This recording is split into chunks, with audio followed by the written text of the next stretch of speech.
ਵਾਹਿਗੁਰੂ ਜੀ ਕਾ ਖਾਲਸਾ ਵਾਹਿਗੁਰੂ ਜੀ ਕੀ ਫਤਿਹ। ਖੋਜ ਗੁਰਬਾਣੀ ਵਿੱਚ ਆਪ ਸਭ ਦਾ ਸਵਾਗਤ ਹੈ ਜੀ। ਸਭ ਨੂੰ ਜੀ ਆਇਆਂ ਜੀ। ਅੱਜ ਦਾ ਵਿਚਾਰ ਜਪਜੀ ਸਾਹਿਬ ਦੀ 26ਵੀਂ ਪੌੜੀ ਹੈ ਜੀ। ਆਓ ਸਾਰੇ ਮਿਲ ਕੇ ਪਹਿਲਾਂ ਪੌੜੀ ਦਾ ਉਚਾਰਨ ਤੇ ਉਸ ਤੋਂ ਉਪਰੰਤ ਪੰਕਤੀਆਂ ਦੇ ਅਰਥ ਕਰਾਂਗੇ। ਅਮੁੱਲ ਗੁਣ ਅਮੁੱਲ ਵਪਾਰ, ਅਮੁੱਲ ਵਪਾਰੀਏ ਅਮੁੱਲ ਭੰਡਾਰ। ਅਮੁੱਲ ਆਵੇ ਅਮੁੱਲ ਲੈ ਜਾਏ, ਅਮੁੱਲ ਪਾਏ ਅਮੁੱਲ ਅਸਮਾਏ। ਅਮੁੱਲ ਧਰਮ ਅਮੁੱਲ ਦੀਵਾਨ, ਅਮੁੱਲ ਤੁਲ ਅਮੁੱਲ ਪਰਵਾਨ। ਅਮੁੱਲ ਬਖਸ਼ੀਸ਼ ਅਮੁੱਲ ਨਿਸ਼ਾਨ, ਅਮੁੱਲ ਕਰਮ ਅਮੁੱਲ ਫਰਮਾਨ।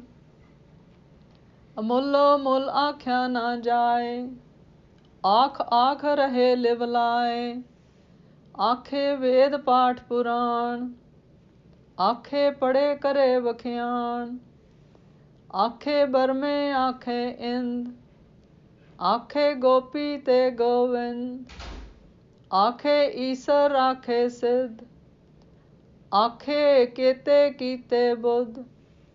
ਆਖੇ ਦਾਨਵ ਆਖੇ ਦੇਵ, ਆਖੇ ਸੁਰ ਨਰ ਮੰਜਨ ਸੇਵ। ਕੇਤੇ ਆਖੇ ਆਖਣ ਪਾਏ, ਕੇਤੇ ਕਹਿ ਕਹਿ ਉੱਠ ਉੱਠ ਜਾਏ। ਏਤੇ ਕੀਤੇ ਹੋਰ ਕਰੇ, ਤਾਂ ਆਖ ਨ ਸਕੇ ਕੇਈ ਕੇ। ਜੇਵੜ ਭਾਵੇ ਤੇਵੜ ਹੋਏ, ਨਾਨਕ ਜਾਣੇ ਸਾਚਾ ਸੋਏ। ਜੇ ਕੋ ਆਖੇ ਬੋਲ ਵਿਗਾੜ, ਤਾਂ ਲਿਖੀਏ ਸਿਰ ਗਾਵਾਰਾ ਗਵਾਰ। ਅਮੁੱਲ ਗੁਣ ਅਮੁੱਲ ਵਪਾਰ, ਅਮੁੱਲ ਵਪਾਰੀਏ ਅਮੁੱਲ ਭੰਡਾਰ। ਅਮੁੱਲ ਆਵੈ ਅਮੁੱਲ ਲੈ ਜਾਏ, ਅਮੁੱਲ ਪਾਏ ਅਮੁੱਲ ਅਸਮਾਏ। ਅਮੁੱਲ ਧਰਮ ਅਮੁੱਲ ਦੀਵਾਨ, ਅਮੁੱਲ ਤੁਲ ਅਮੁੱਲ ਪਰਵਾਨ। ਅਮੁੱਲ ਬਖਸ਼ੀਸ਼ ਅਮੁੱਲ ਨਿਸ਼ਾਨ, ਅਮੁੱਲ ਕਰਮ ਅਮੁੱਲ ਫਰਮਾਨ। ਅਮੁੱਲ ਅਮੁੱਲੋ ਅਮੁੱਲ ਆਖਿਆ ਨਾ ਜਾਏ, ਆਖ ਆਖ ਰਹੇ ਲਿਵਲਾਏ।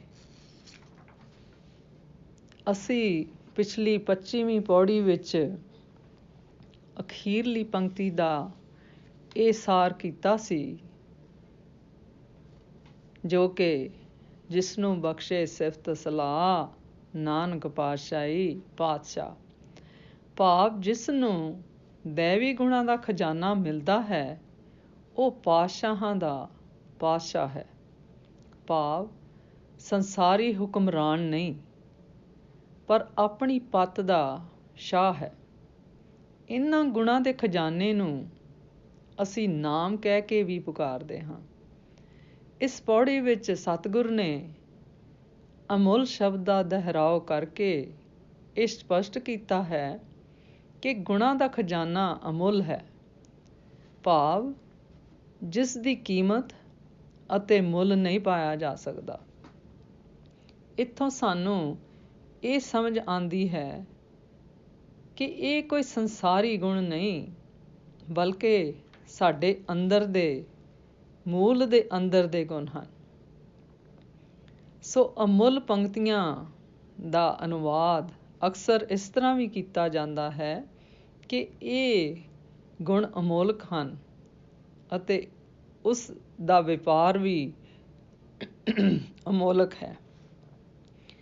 ਇਸ ਦੇ ਵਪਾਰੀ ਵੀ ਅਮੁੱਲ ਹਨ ਅਤੇ ਜਿਸ ਭੰਡਾਰ ਵਿੱਚ ਇਹ ਗੁਣ ਮਿਲਦੇ ਹਨ ਉਹ ਵੀ ਮੁੱਲ ਤੋਂ ਪਰੇ ਹੈ। ਇਹਨਾਂ ਗੁਣਾਂ ਨੂੰ ਵਿਰਾਜਣ ਲਈ ਜੋ ਗੁਰਮੁਖ ਆਉਂਦੇ ਹਨ ਅਤੇ ਗੁਣਾਂ ਦਾ ਲਾਹਾ ਲੈ ਜਾਂਦੇ ਹਨ, ਉਹਨਾਂ ਦੀ ਕੀਮਤ ਨਹੀਂ ਪਾਈ ਜਾ ਸਕਦੀ। ਆਖੇ ਆਖ ਰਹੇ ਲਿਵਲਾਏ, ਆਖੇ ਵੇਦ ਪਾਠ ਪੁਰਾਣ। ਆਖੇ ਪੜੇ ਕਰੇ ਵਖਿਆਣ, ਆਖੇ ਬਰਮੇ ਆਖੇ ਇੰਦ। ਆਖੇ ਗੋਪੀ ਤੇ ਗੋਵਿੰਦ, ਆਖੇ ਈਸਰ ਆਖੇ ਸਿੱਧ। आखे केते कीते बुध, आखे दानव आखे देव, आखे सुर नर मांजन सेव, केते आखे आखण पाए, केते कह उठ उठ जाए, एते कीते होर करे, तां आख न सके के, जेवड़ भावे तेवड़ होए, नानक जाने साचा सोए, जेको आखे बोल विगाड़, तां लिखे सिर गवारा गवार।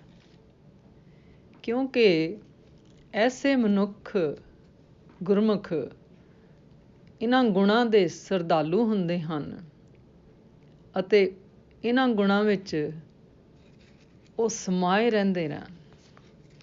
ਉਸ ਹੁਕਮੀ ਦਾ ਨਿਆਂ ਅਤੇ ਨਿਆਂ ਦਾ ਕੰਢਾ ਬੇਮਿਸਾਲ ਹੈ ਅਤੇ ਇਹ ਗੁਣ ਉਸ ਦਾ ਕਰਮ ਅਤੇ ਬਖਸ਼ਿਸ਼ ਹੈ।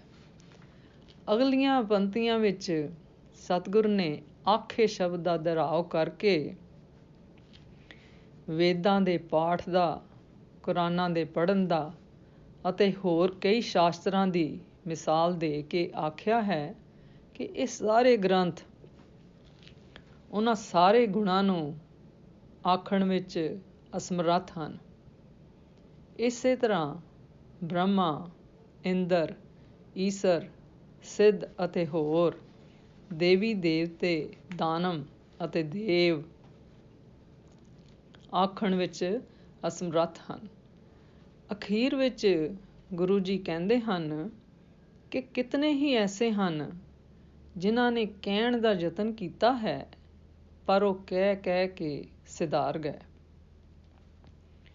ਇਹ ਗੁਣਾਂ ਦਾ ਮਾਲਕ ਅਕਾਲ ਪੁਰਖ ਹੀ ਸਮਝ ਸਕਦਾ ਹੈ।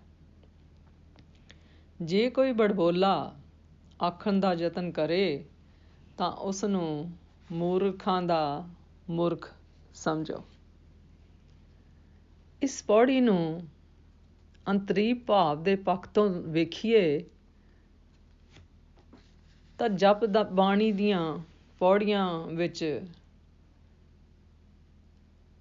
ਧਿਆਨ ਰੱਖਣ ਵਾਲੀ ਇਹ ਗੱਲ ਹੈ ਕਿ ਗੁਰਬਾਣੀ ਦਾ ਵਿਸ਼ਾ ਨਿਰੰਕਾਰੀ ਦੁਨੀਆ ਨਾਲ ਹੈ। ਇਸ ਕਰਕੇ ਸਾਨੂੰ ਕੋਸ਼ਿਸ਼ ਕਰਨੀ ਚਾਹੀਦੀ ਹੈ ਕਿ ਇੱਥੇ ਵਰਤੇ ਹੋਏ ਸ਼ਬਦਾਂ ਦੇ ਬਾਹਰਲੇ ਅਰਥ ਨਾ ਲੈਂਦਿਆਂ ਹੋਇਆਂ ਉਹਨਾਂ ਦੀ ਅੰਦਰ ਦੀ ਸਾਰ ਨੂੰ ਸਮਝੀਏ। ਅਗਰ ਅਸੀਂ ਇਸ ਪੱਖੋਂ ਇਸ ਪੌੜੀ ਦਾ ਵਿਚਾਰ ਕਰੀਏ ਤਾਂ ਅਸੀਂ ਇਸ ਗੱਲ ਤੋਂ ਸੁਚੇਤ ਹੋਵਾਂਗੇ ਕਿ ਗੁਰੂ ਜੀ ਇੱਕ ਐਸੀ ਮਨ ਦੀ ਅਵਸਥਾ ਬਿਆਨ ਕਰ ਰਹੇ ਹਨ ਜੋ ਕਿ ਕਥਨ ਤੋਂ ਬਾਹਰ ਹੈ।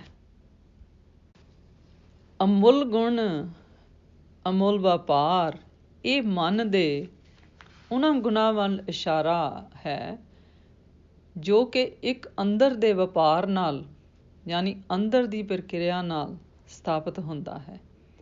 ਇਹ ਪ੍ਰਕਿਰਿਆ ਹੈ ਸਰਵਣ ਅਤੇ ਮੰਨਣ ਦੀ।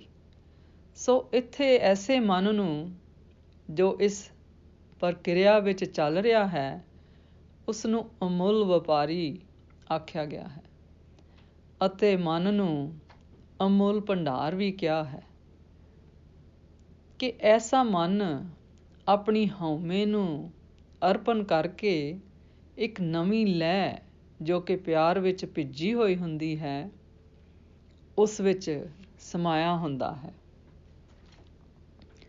ਅਮੁੱਲ ਆਵੇ ਅਮੁੱਲ ਲੈ ਜਾਏ, ਅਮੁੱਲ ਪਾਏ ਅਮੁੱਲ ਸਮਾਏ, ਅਮੁੱਲ ਧਰਮ ਅਮਲ ਦੀ ਬਾਣ, ਅਮਲ ਤੁਲ ਅਮਲ ਪ੍ਰਵਾਨ। ਐਸੇ ਮਨੁੱਖ ਦੀ ਅਵਸਥਾ ਵਿੱਚੋਂ ਨਿਕਲੀ ਹੋਈ ਸੋਚ ਅਤੇ ਫੈਸਲੇ ਧਰਮ ਦੇ ਯਾਨੀ ਕਿ ਹੁਕਮ ਦੇ ਅਨੁਕੂਲ ਹੁੰਦੇ ਹਨ। ਐਸੇ ਗੁਰਮੁਖਾਂ ਦੇ ਮੁਖ ਤੋਂ ਨਿਕਲੇ ਹੋਏ ਵਾਕ ਵੇਦਾਂ ਦੇ ਪਾਠ ਪਟੰਬਰ ਦਾ ਵਜਨ ਰੱਖਦੇ ਹਨ।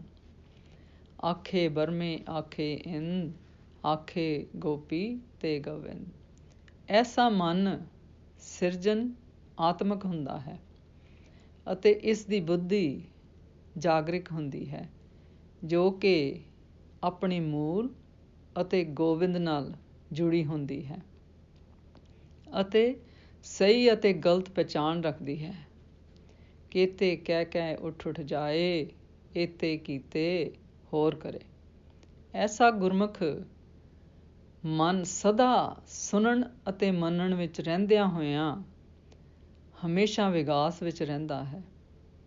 ਇਹ ਪ੍ਰਕਿਰਿਆ ਅਤੇ ਇਹ ਗਤੀ ਅੰਤਰਗਤ ਹੈ ਅਤੇ ਬਿਆਨੀ ਨਹੀਂ ਜਾ ਸਕਦੀ। ਨਾਨਕ ਜਾਣੇ ਸਾਚਾ ਸੋਏ, ਜੇ ਕੋ ਆਖੇ ਬੋਲ ਵਿਗਾੜ, ਤਾਂ ਲਿਖੇ ਸਿਰ ਗਵਾਰਾ ਗਵਾਰ। ਇੱਥੇ ਉਸ ਪਰਮਾਤਮਾ ਦਾ, ਅਕਾਲ ਪੁਰਖ ਦਾ ਵਿਰਾਟ ਅਤੇ ਵਿਆਪਕ ਅਮੋਲਤਾ ਨੂੰ ਦਰਸਾਇਆ ਗਿਆ ਹੈ, ਜਿਸ ਦਾ ਵਰਣਨ ਸੰਸਾਰਿਕ ਸਾਧਨਾ ਅਤੇ ਬੋਲਾਂ ਤੋਂ ਪਰਾਂ ਹੈ।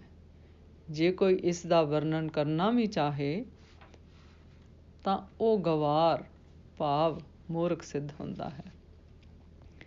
ਅੱਜ ਦਾ ਵਿਚਾਰ ਕਰਦਿਆਂ ਮੇਰੇ ਕੋਲੋਂ ਅਨੇਕਾਂ ਭੁੱਲਾਂ ਹੋਈਆਂ ਹੋਣਗੀਆਂ, ਉਸ ਵਾਸਤੇ ਮੈਂ ਆਪ ਸਭ ਕੋਲੋਂ ਮਾਫ਼ੀ ਮੰਗਦੀ ਹਾਂ ਜੀ।